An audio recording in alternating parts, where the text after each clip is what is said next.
Wuthering Heights, narrated by yours truly. Part 1, Kathy's Diary. An awful Sunday, commenced the paragraph beneath. I wish my father were back again. Hindley is a detestable substitute. His conduct to Heathcliff is atrocious. H and I are going to rebel. We took our initiatory step this evening. All day had been flooding with rain. We could not go to church, so Joseph must needs get up a congregation in the garden, and while Hindley and his wife basked downstairs before a comfortable fire, doing anything but reading their Bibles, I'll answer for it, Heathcliff, myself, and the unhappy ploughboy were commanded to take our prayer books and mount. We were ranged in a row on a sack of corn, groaning and shivering, and hoping that Joseph would shiver too, so that he might give us a short homily for his own sake. A vain idea. The service lasted precisely 3 hours, and yet my brother had the face to exclaim, when he saw us ascending, "What? Done already?" On Sunday evenings, we used to be permitted to play, if we did not make much noise. Now, a mere titter is sufficient to send us into corners. "You forget you have a master here," says the tyrant. "I'll demolish the first who puts me out of my temper. I insist on perfect sobriety and silence. Oh boy, was that you? Francis, darling, pull his hair as you go by. I heard him snap his fingers."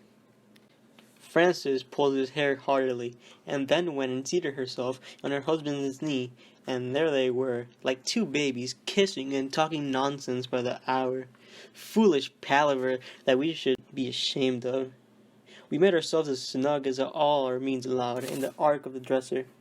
I had just fastened our pinafores together and hung them up for a curtain, when in comes Joseph in an errand from the stables.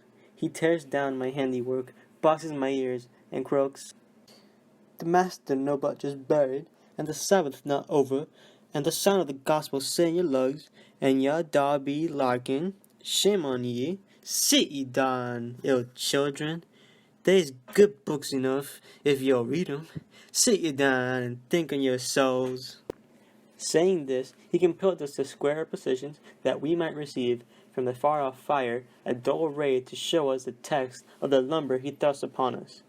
I could not bear the employment. I took my dingy volume by the scroop, and hurled it into the dog kennel, vowing I hated a good book. Heathcliff kicked his into the same place.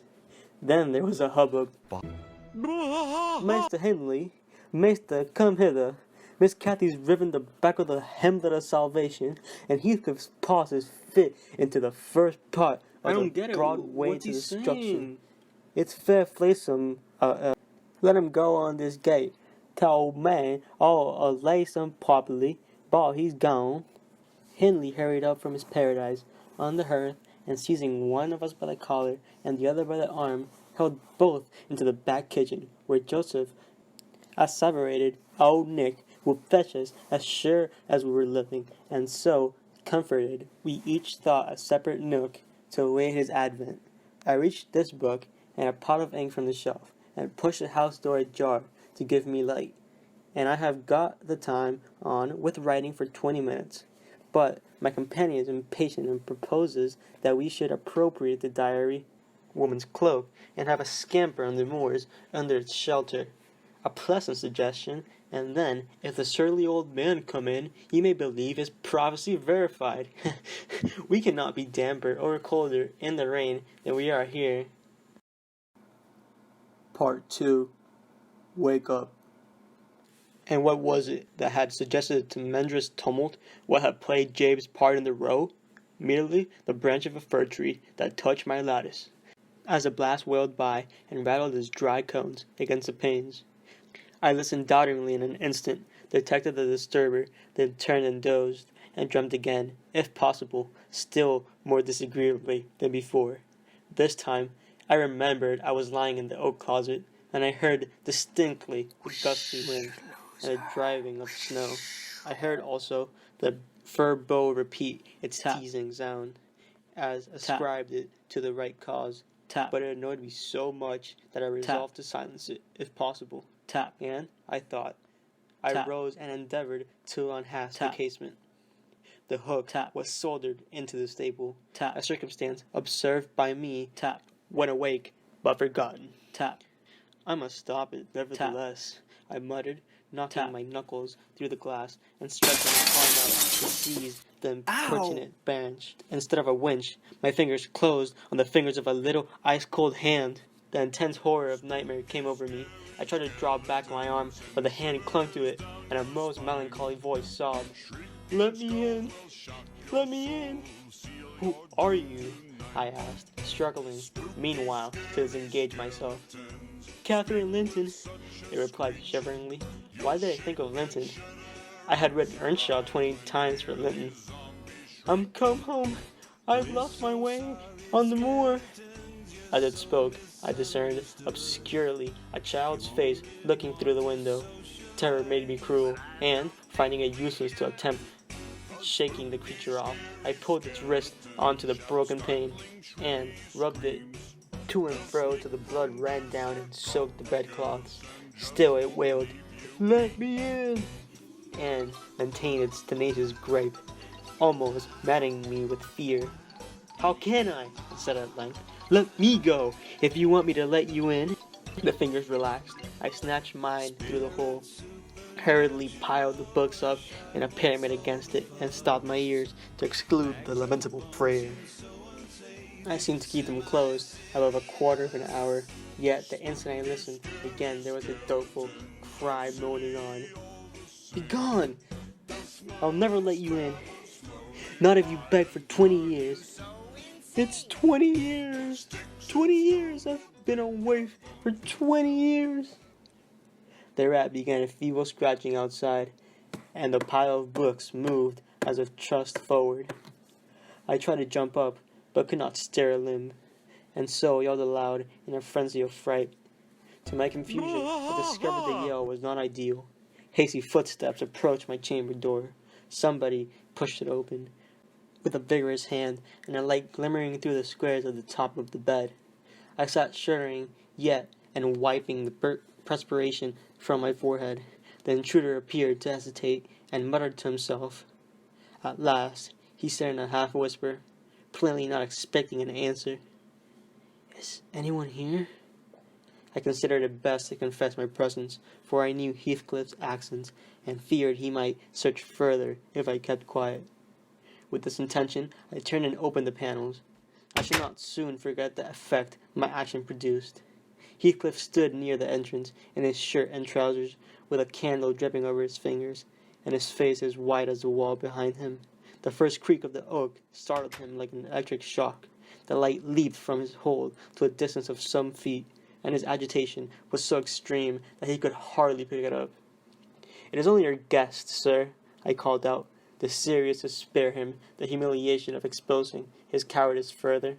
"I had the misfortune to scream in my sleep, owing to a frightful nightmare. I'm sorry I disturbed you."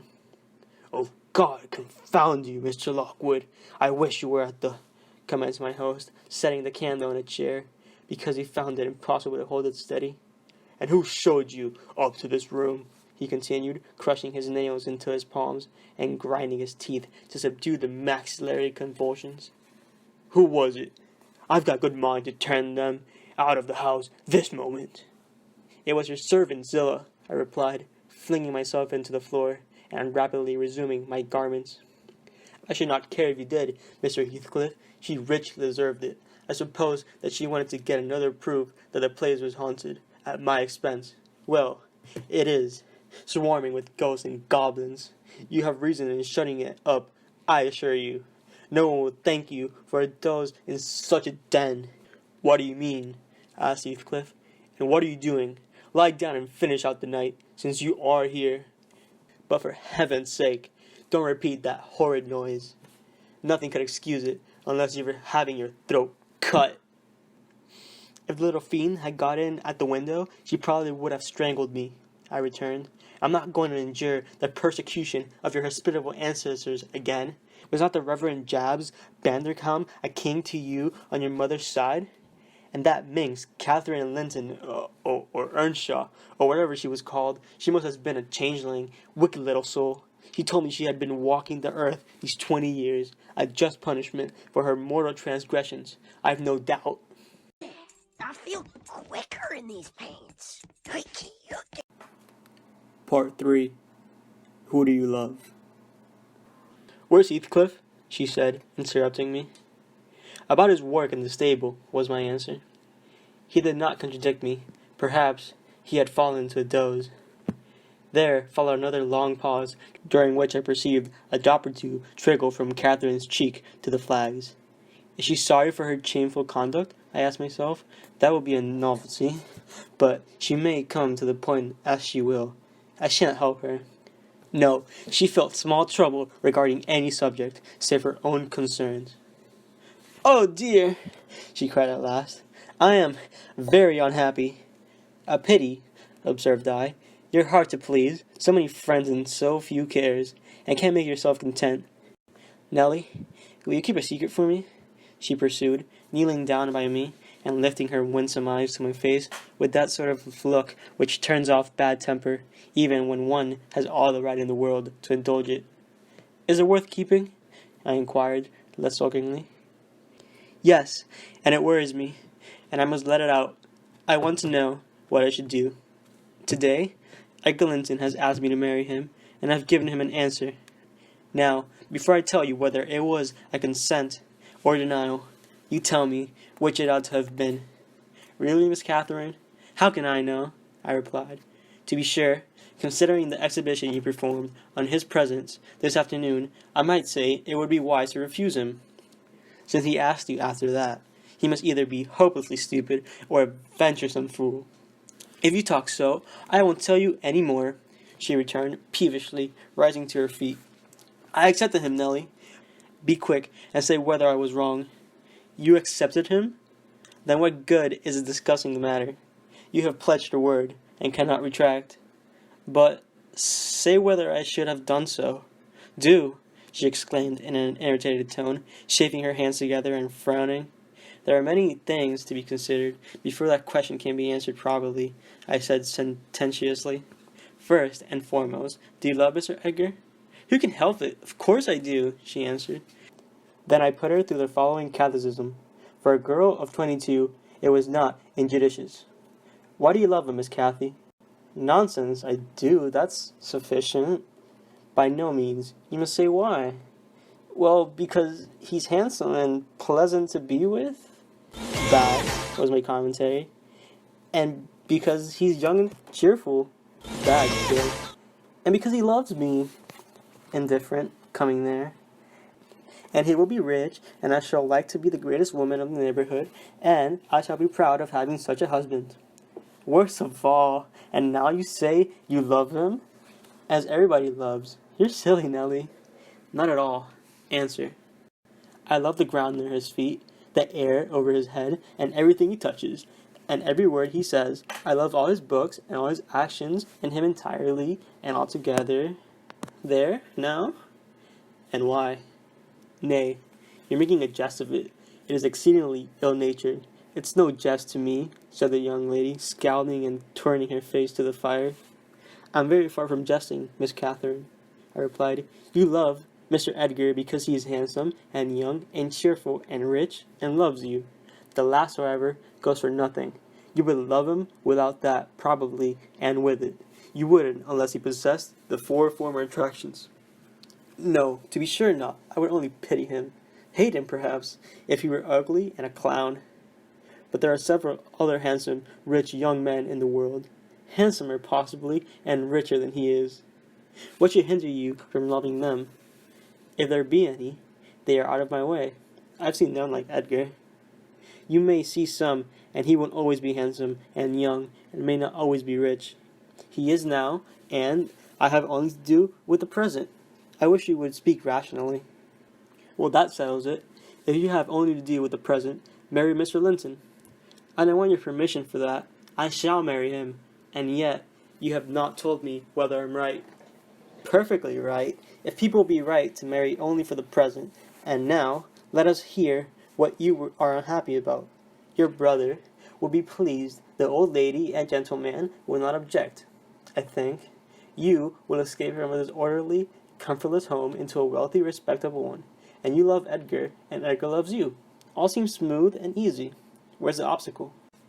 Here, and here, replied Catherine, striking one hand on her forehead and the other on her breast. Whichever place the soul lives, in my soul, and in my heart, I'm convinced I'm wrong. That is very strange. I can't make it out. It's my secret, but if you will not mock me, I'll explain it. I can't do it distinctly, but I'll give you a feeling of how I feel. She seated herself by me again. Her countenance grew sadder and graver, and her clasped hands trembled. Nellie, do you never dream queer dreams?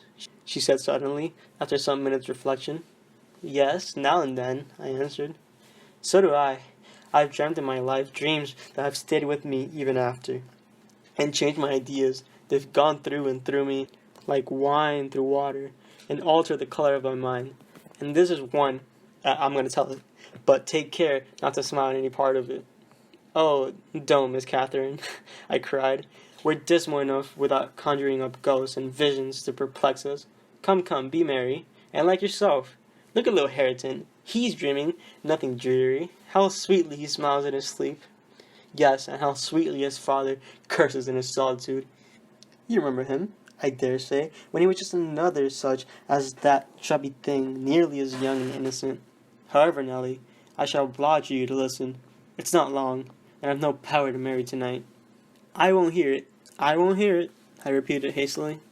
I was superstitious about dreams then, and I am still.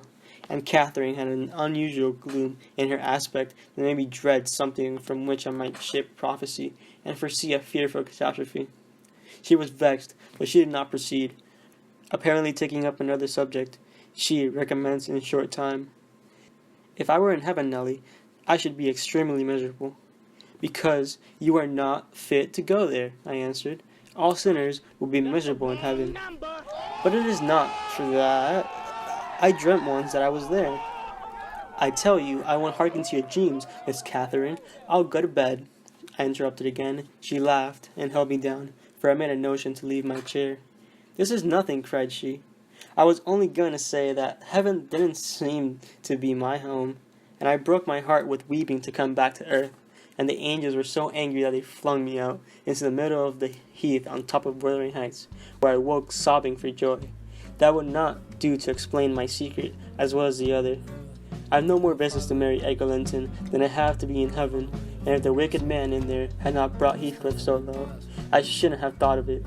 It would degrade me to marry Heathcliff now, so he shall never know how I love him, and that, not because he's handsome, Nellie, but because he's more myself than I am. Whatever our souls are made of, his and mine are the same, and Linton's is as different as a moonbeam from lightning, or frost from fire. Ere the speech ended, I became sensible of Heathcliff's presence. Having noticed a slight movement, I turned my head, and I saw him rise from the bench, and steal out noiselessly. He had listened till he heard Catherine say it would degrade her to marry him, and then he stayed to hear no farther. I've dug 2 graves for us, my dear. Can't pretend I